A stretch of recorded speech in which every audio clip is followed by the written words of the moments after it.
Hey everybody, I'm Brian at Valkerion Gaming, and I have a big secret to tell you. I am actually a massive fan of Vanillaware. I know that might be surprising, or maybe not if you look at my house and see the 6 copies of Dragon's Crown I have, but every time Vanillaware tackles a new game, I get really excited because they rarely do the same genre twice. This time around, they're handling the strategy RPG with the strangely named, but kind of cool, Unicorn Overlord. That said, I was really looking forward to this game, so I had really high expectations as always of Vanillaware, and without further ado, let's jump into a review of this single-horned strategy RPG.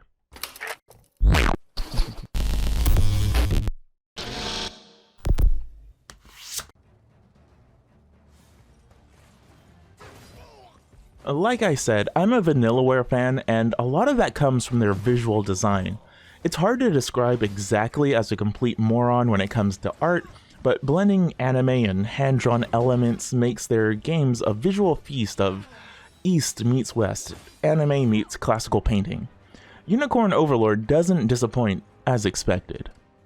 At a glance, the simple look while exploring might seem quite retro. The detailed map with simple character sprites hides a lot more than you might expect. Once you jump into a story moment or combat, the view shifts into these highly detailed characters and animations that brings the experience to life. It's got almost a pop-up book aesthetic to it, which is both charming and impressive at the same time.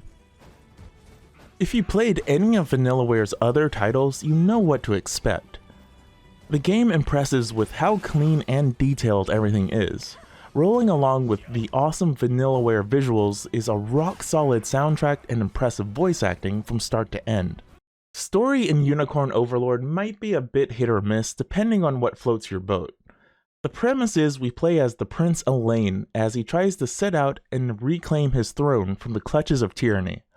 It's nothing we haven't seen before, but it still has some charm to it.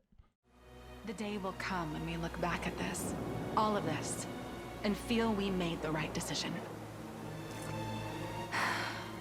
It has to, doesn't it? Another of your recruits, and from the same squadron. The main story beats somewhat feel secondary compared to the main characters that you'll meet across the game's various locations. In between major story moments, there are dozens of characters that you meet along the way. Some are story important, so they join the ranks of the Liberation without question. Others, though, you have to decide if you want to recruit them or not. Doing so can change the course of events or battles. Who you decide to keep or pass on determines what you'll see of the story and what information you can obtain through the various regions. It makes for a compelling reason to do a second playthrough, but also it just feels natural for the setting. Even better is the pacing of the game, which always feels like it's taking a step forward. Those characters you passed on might reappear at later times as neutral or even sometimes enemies once again, but I never had those moments of what if when making choices of who to recruit and not. It really just makes everything feel meaningful. And honestly, there's a few character designs in this game. When you see them, you immediately know you're going to do anything possible to get them on your side. As mentioned, each of these recruits can be story important or at least story relevant for the various battles and interactions. Almost all of these are well highlighted, but never necessary. For example, characters with some kind of relationship in battle will have their flavor dialogue responses if they meet. Sometimes you can gain new allies through this, but more often than not, it simply adds some needed context or world building. Unicorn Overlord's story leans heavily on these character interactions. Personally, I enjoy it and the various plot lines that the game lays out as a result. For those who prefer a story that's more concerned with its main premise above all else, you might feel like the game takes a little too much time on its cast over the world drama unfolding around them. And I do have to admit that while the characters tend to have interesting moments, the main story doesn't have as many surprising twists or turns for comparison. So if you're like me and you love these political, fantasy, drama, war storylines, Unicorn Overlord scratches that itch in a lot of ways, but it leaves a little too much potential on the table. Thankfully, if you also like character-driven games, then it's got that in spades. Gameplay is where Unicorn Overlord is a unique experience in 2024, but also an amazingly nostalgic one for some. Its real-time strategy, RPG elements isn't something you see on consoles much these days anymore, but we used to in the form of a game called Ogre Battle, if you remember it. Unlike most strategy RPGs out of Japan, where you take turns with a grid-based movement system or some variation of it, units are deployed and move along guided commands, completing objectives in real time. It might be a bit strange at first, but I found the gameplay and battles really satisfying. Once deployed and given a direction to go towards or attack, the unit will move along in real time until it's paused by the player or an event. This lets you choose further actions like items or abilities. But don't let it fool you. Paying attention to what and where the units are on the field is a big part of the experience. When units meet, they fight it out. Similar to other strategy RPGs, the results of battle are determined based on stats, items, and in this case, unit composition. There is no extra input by the player when these battles happen, so planning before the animations start is needed. Because every unit has their own strengths and weaknesses, making sure certain units are on certain enemies is key to winning. A real interesting bit though is that the battle estimations can actually be wrong by small margins, which is a nice little twist. Sometimes a unit will do more or less damage randomly, making things a bit more fun. But once again, this is extremely rare, so don't worry about it too much. Because units can be formed with a variety of mixtures that expand as you progress, battles can be either extremely easy or fairly difficult. Adding characters that serve both to fight specific threats, but also covering the weaknesses of the units that are inside of it, is an enjoyable part of the theory crafting for teams. Making sure I had a shield unit to cover my archers, but also a berserker who can clear out the front row of melee units, and so on was something that I had a lot of fun doing. I will say though, it does feel like you can bully your way through many of the encounters in this game.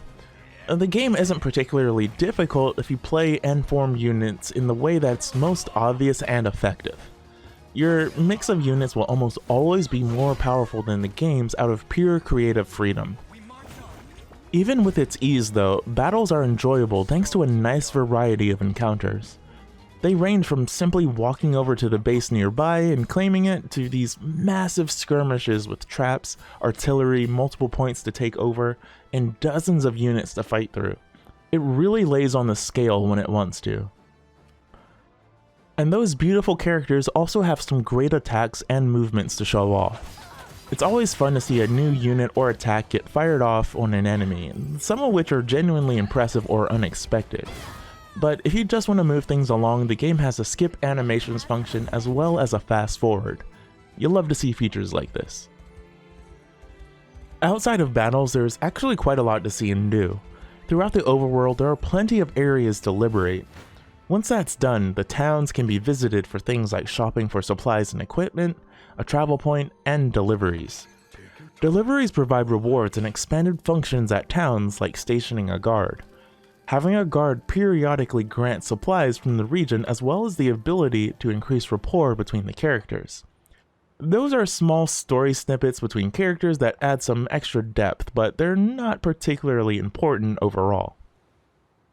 Bases are how you expand your army. This is where you can recruit new units if you want to flesh out your ranks, do mock battles, or even later in the game, it's where you promote your units to their next form. All of this is done using a resource called Honor, and Honor is gained through each successful battle, delivery, and basically every other completed task. It's used for basically the most important things in the game. Units too can be kitted out in a variety of ways. Not just their equipment from weapons and accessories, but also their actions. As they level up, they gain new actions and abilities, but also some equipment has these as well. This can greatly expand what a single unit can do in battle. Thankfully, these are up for the player to decide through the equipment menu. On average, these are fine enough left alone, or even just using the optimize function, but if you want greater control, you can choose abilities and 2 conditionals to determine how and when they're used. Things like targeting certain enemies or other factors. It's highly similar to the Gambit system in Final Fantasy XII, which is pretty neat. The game even gives a few suggestions on how you might want to change things up to optimize their potential beyond the default. But once again, this optional complexity is completely up to you to decide. Probably my favorite part about playing through Unicorn Overlord was the sense of progression that it has. You're constantly moving forward in this game, liberate a region, gaining new allies, places to explore, new side quests to do, and more, all between story beats. It never felt like I was doing a checklist or even that I had to do everything, but I just kind of wanted to. It was equally a simple game, but it was a really beefy one too. If you're looking for a chunky strategy RPG campaign that's character-driven, looks amazing, has satisfying unit composition, battle animations, and a really nice sense of progression, Unicorn Overlord is definitely for you.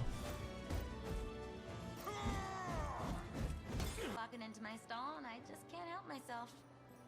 I was actually looking to... While I wouldn't say it drops the ball with the story, I do think it doesn't hit its narrative highs as something like 13 Sentinels or even other strategy RPGs like Final Fantasy Tactics. Still, this game is extremely hard to put down. Every time I settled in to play this, I was really locked in like I've not been by many other games in recent memory. If you're down for another beautiful Vanillaware romp, Unicorn Overlord is a full recommendation from me, and definitely one you should not miss. And hey, if you're on the fence about it still, there's an insanely long demo available for Switch, PlayStation, and Xbox.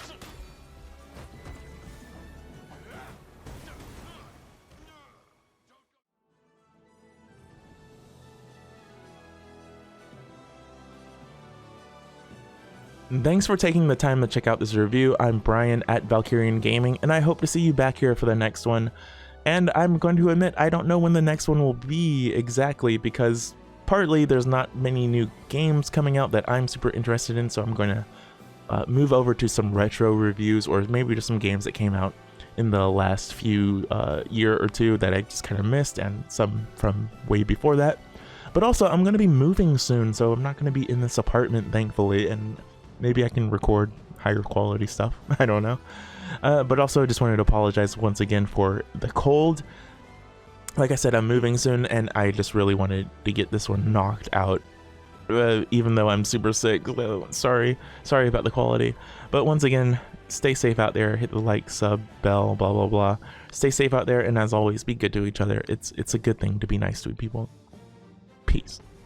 I'm gonna pass out now and nurse this cold.